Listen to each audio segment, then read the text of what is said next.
Buenas noches, mi nombre es Angie Montañez y voy a explicar el proceso de liquidación de renta de persona natural y jurídica.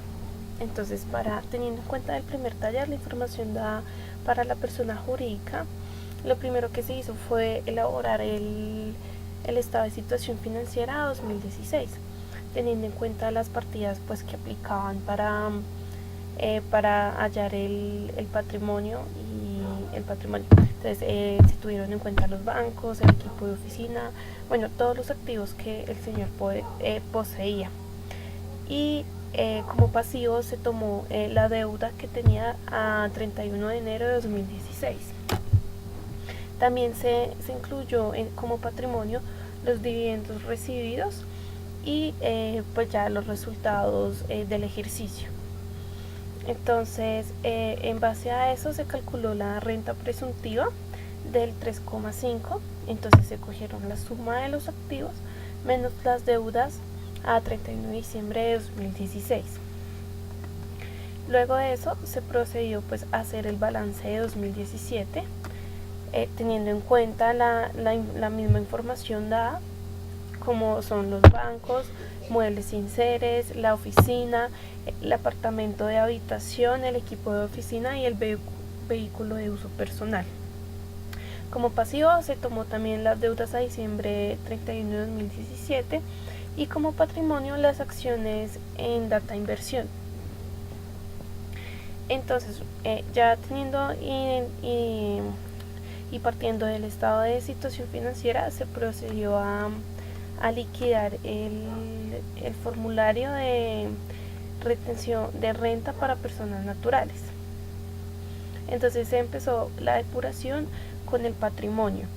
El patrimonio bruto está comprendido por me basé en el balance que realicé de 2017, entonces en donde cogí todos los activos ya mencionados menos los pasivos, que son las deudas a 31 de diciembre de 2017. Eso me dio un total que fue el que ubiqué en la fila 29, patrimonio bruto. A eso le resté las deudas ubicadas en el renglón 30, obteniendo así el patrimonio líquido. Luego, en las rentas de trabajo se incluyeron los honorarios que recibía el señor por un total de 12 millones. Dentro de esta cédula no se tuvo en cuenta nada más porque no aplicaba. Entonces, para la renta de pensión en el renglón 38 se tuvo en cuenta el aporte pensión mensual multiplicado por 13, que es lo que esta persona va a aportar en el año, y a eso se le restó el 4%, que corresponde a la deducción de salud que se le hace, obteniendo así un resultado de 79.872.000 en la cédula de renta de pensiones. En las rentas de capital no había ningún concepto que aplicara a esta cédula. Dentro de la renta de no laborales, se tuvieron en cuenta dos cosas: los intereses pagados por vivienda, que en este caso son deducibles. Esto tiene un tope que son de 1000 VTs. Entonces, los intereses pagados eran por un total de 15 millones, es decir que todos esos 15 millones se podían deducir. Lo mismo que el GMF, que tenía un valor de 5.897.000, pero aplica la deducción del 50%. Y entonces el GMF más los intereses pagados por viviendas se ubicaron en el renglón 60 como deducciones imputables en las rentas no laborales.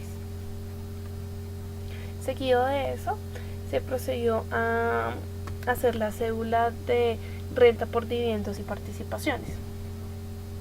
Entonces, en esta cédula se incluyeron los valores de los dividendos recibidos, efectivamente, ninguna otra partida.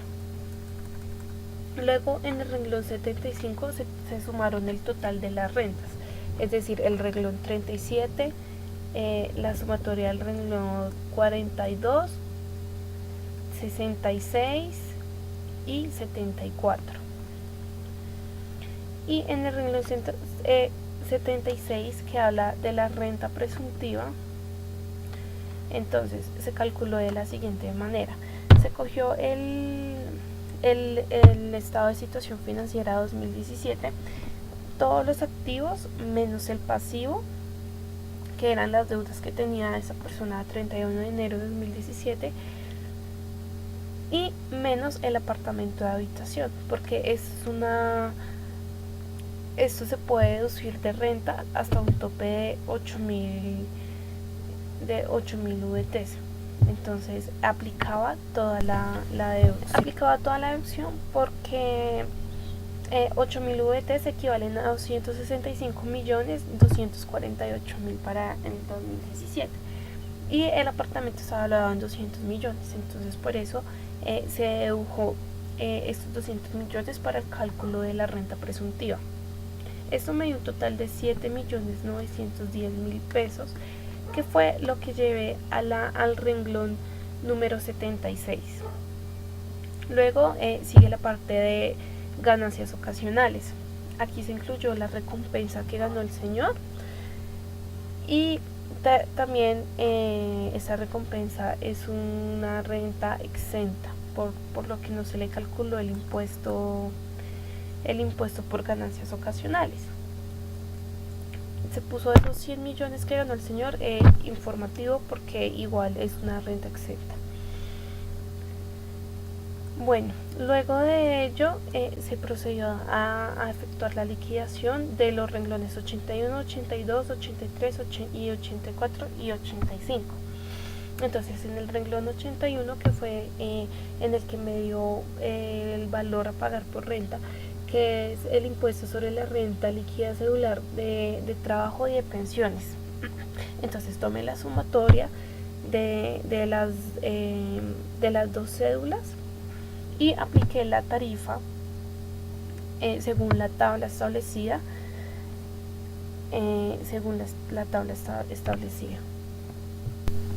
Que esta tabla sale el numeral 1 del artículo 241 del Estatuto Tributario. Entonces allí toca coger esa base que nos dio de las cédulas,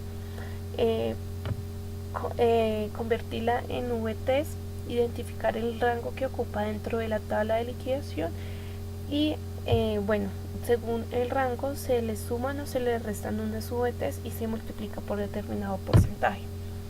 Entonces eso nos da el valor que está ubicado en la casilla número 81. Luego de eso sigue la parte de descuentos, que no aplica porque según el ejercicio no había ningún descuento.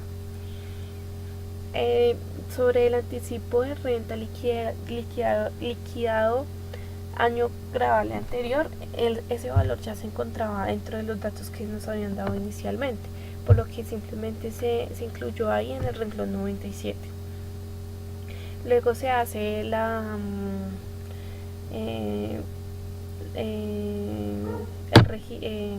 resta, y eso finalmente nos da el saldo a pagar, que en este caso fue de 10.988.000 pesos. Esto para la persona natural. Para la liquidación del formulario 110 de la renta de personas jurídicas, me hacen los datos inicialmente dados. Entonces lo que primero hice fue organizar la información, hacer un balance de prueba, verificar que efectivamente me dieran los saldos, la ecuación patrimonial, y procedí a realizar el estado de situación financiera del año 2017. Entonces, como activo, pues tomé los bancos, el efectivo, los deudores y los muebles y enseres que tenía la empresa. Como pasivos, pues vemos que al final del periodo la empresa no tiene pasivos. Y como patrimonio, los aportes sociales y el resultado del ejercicio. Entonces procedí a ubicar los valores dentro del formulario Entonces en la casilla 33 que habla sobre el efectivo y equivalente de efectivo, pues hice la sumatoria del efectivo y bancos. Las cuentas dentro del renglón 35, que se llama cuentas, documentos y arrendamientos financieros por cobrar, metí la partida de deudores por 640.000 pesos. Y la propiedad, planta y equipo, pues los muebles y enseres que tenía el señor. Bueno, esto me conforma la primera parte del formulario de renta, que es el patrimonio, que me dio un total patrimonio líquido de 323.000 pesos. A ello tenía que, bueno, sigue la segunda parte que habla de los ingresos. En este caso teníamos ingresos brutos, unos ingresos brutos de 14.400.000, entonces se ubicó en el renglón 34. Ingresos financieros, otros ingresos pues no eran aplicables al ejercicio. Luego se tuvieron en cuenta los costos y deducciones.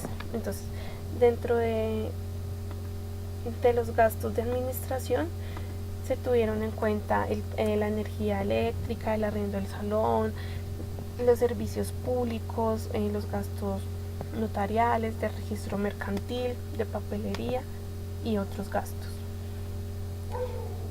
Bueno, acá es importante